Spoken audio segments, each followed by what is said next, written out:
Welcome to the Real News Network. I'm Sharmini Peres coming to you from Baltimore. Germany rejected a Greek proposal for a 6-month extension to its European zone loan agreement on Thursday, saying it was not a substantial solution because it did not commit Athens to stick to the conditions of its international bailout. To discuss why, we are joined by Dimitri Lascaris. Dimitri is a partner with the Canadian law firm Siskins, where he heads the firm's securities class action practice. Thank you so much for joining us, Dimitri. Good to be back, Sharmini. So, Dimitri, let's start off by explaining why they rejected Greece's proposal. Well, I think a lot of people in the Eurozone are asking themselves that very question today because it's not entirely clear, despite the torrent of heated rhetoric coming out of Berlin. What happened today was that the Syriza government did something which it had indicated previously quite clearly it was not going to do, and that is it sought an extension of a loan agreement called the Master Finance Assistance Facility Agreement. And under that agreement, Greece's extended financing on condition that it comply with the 2012 memorandum that stipulated the terms of this rigorous and inhumane austerity regime, which has devastated the Greek economy. And so today, when it applied for an extension of that agreement, many people within the Eurozone believed that implicitly it was committing to compliance with the 2012 memorandum, something it had said it would not do, at least not completely. It was prepared to comply with something in the range of 70% of the measures, but not the most punitive measures. And many people view this as a capitulation. In fact, even in the relatively progressive part of the mainstream media in Europe, for example, The Guardian, the economics editor, published an op-ed upon learning of this in which he said that Athens has raised the white flag. However, before the Eurogroup could respond formally to the proposal, the government of Germany issued a heated denunciation of the proposed extension of Greece, and apparently it used the words Trojan horse, and it described the agreement or the proposal as being in effect what Greece had been saying it wanted all along, which was a bridge facility or a terms of financing that it did not include a commitment to the austerity program. And I think really, as best as I can tell, what's rankling the German government is that the new Greek government has not explicitly and unequivocally stated in writing that it is going to comply with the terms of the 2012 memorandum. But as I say, many people within the Eurozone think that at least implicitly that's what the Greek government committed to do today when it applied for an extension of the Master Finance Assistance Stability or Facility Agreement. So the question now is, what is Greece going to do? One government official was quoted in the press after learning of the German reaction that this was Greece's final offer and that Greece was not going to make any further commitments beyond those stipulated in its proposal today.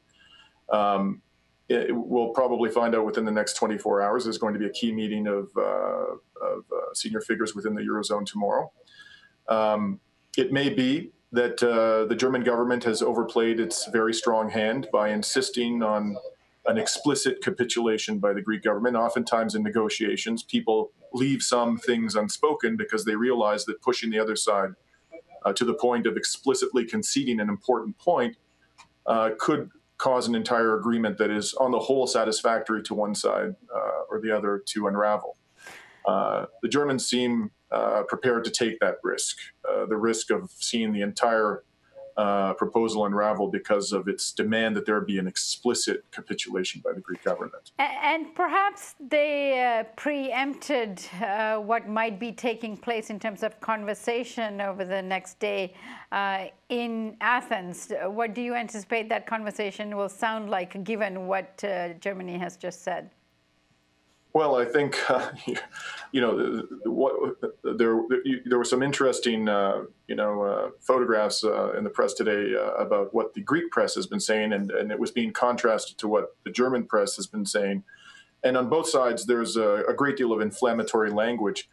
On the one Greek newspaper, well-known Greek newspaper, had blazoned on its front page "Yavul Commandant," or Kommandant in another a German newspaper, a major German newspaper, had a picture of Putin and Tsipras on the front page and asked the question in German, which of these individuals is more dangerous to the future of Europe? So there's very inflammatory language being used. I think that the language is going to become increasingly inflammatory. A left-wing party that did not, it's not aligned with the communists or with Syriza. It's called Antasia, already issued a blistering denunciation of Syriza several days ago because it had already come to the conclusion that Syriza was in effect capitulating to the demands of the austerity bloc. I expect you're going to see more vigorous and heated denunciations from the left directed at Syriza in the days ahead.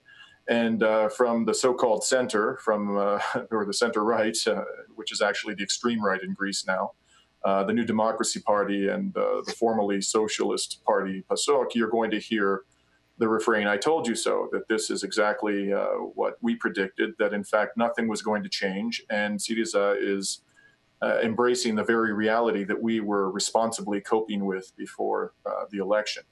So that's the kind of language you're going to hear, I think, and regrettably, I think that message it may very well gain some traction with the Greek electorate. So, Dimitri, what options does Athens have? Does Syriza have? Well, see, the problem is it's boxed itself into a corner. It is removed explicitly the option of an exit from the Eurozone. It's removed explicitly the option of defaulting on Greece's debt. It removed explicitly the option of running a substantial deficit, which is precisely what any responsible government would do when its economy is deeply depressed. It would try to generate demand within the economy through spending. And this government committed to a primary surplus of 1.5% of GDP, notwithstanding the extraordinarily depressed economic conditions in the country.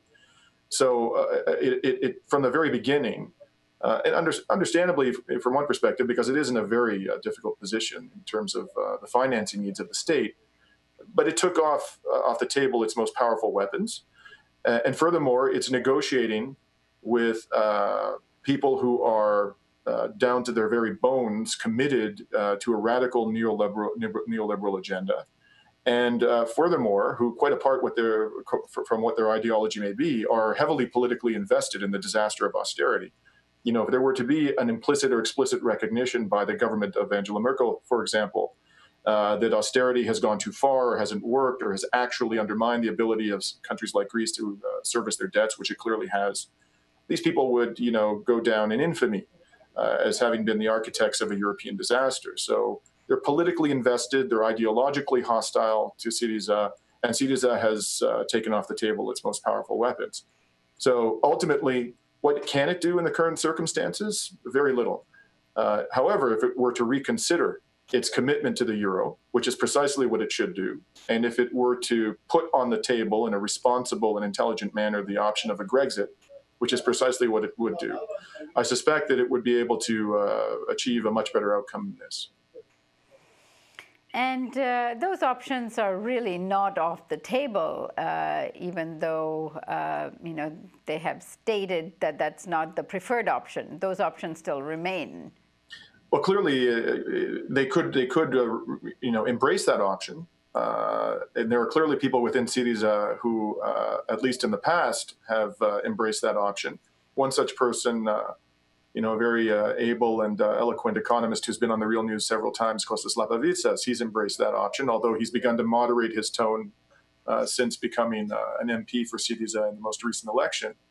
There clearly is within Syriza a significant constituency that favors a Grexit.